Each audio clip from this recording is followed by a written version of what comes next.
中国为什么要申请加入 CPTPP？ 这是一步战略妙棋吗？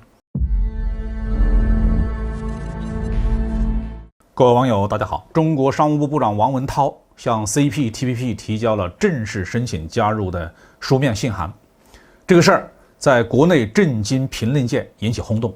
有人说，这是中国申请加入反华国家联盟，体现了中国的战略智慧。中国申请加入 CPTPP， 无论成与不成，都是一招妙棋，都断绝了这个机制被用来反华的可能性，也断绝了美国重回 CPTPP 的道路。为什么这么说呢？下面呢，我们来做个分析。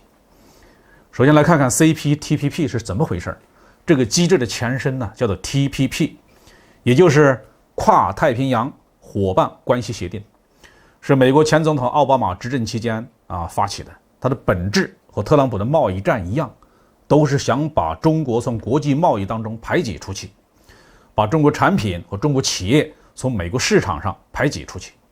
区别仅仅在于 TPP 打算用亚太地区的其他国家的企业来取代中国的企业，而特朗普希望能够用美国本土的企业来取代中国企业，肥水不流外人田嘛。TPP 为了排挤中国，采用了一系列的限制性和歧视性的措施，特别是针对中国的广大的国企。应该说这个机制符合亚太地区某些国家的利益，特别是日本。日本是个制造业的强国，但是面临着中国企业越来越强大的竞争。在很多领域，比如说日用消费品、手机、平板电脑这些方面，日本已经全面的落败，只能在产业链当中扮演一个分包商的角色，而且不具有垄断地位。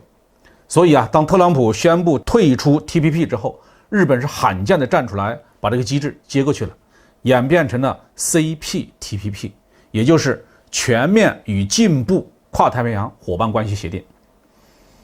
当时有不少人都看出，这是日本希望能够保住 TPP 的机制，等待有朝一日美国还能回归。特朗普下台之后呢，新上台的拜登政府开始逐步的清理他留下的一部分的政策，特别是重新加入了巴黎气候协定。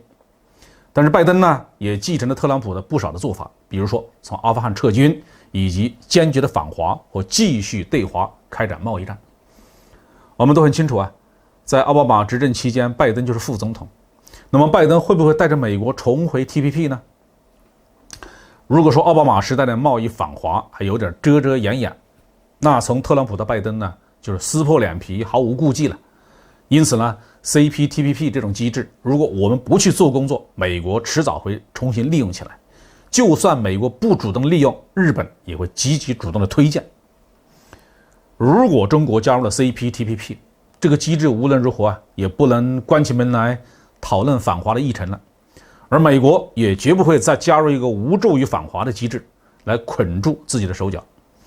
而且 CPTPP 作为一个以经济贸易合作为幌子的机制，主要讨论的都是经济话题参会代表也来自各国的经贸部门，任何国家的内部都不是铁板一块，日本如此，澳大利亚也是如此。这两国的外交和军事部门虽然强硬的反华，但是这两个国家的经贸部门就一直在设法寻求与中国的合作。即使是澳大利亚这样遭到中国严厉经济制裁的国家也是如此。所以如果能够通过 CPTPP 的机制，向各国政府和舆论施加更大的影响，推动他们远离美国的反华政策，这是有价值的。关键的问题是 CPTPP 有可能接纳中国吗？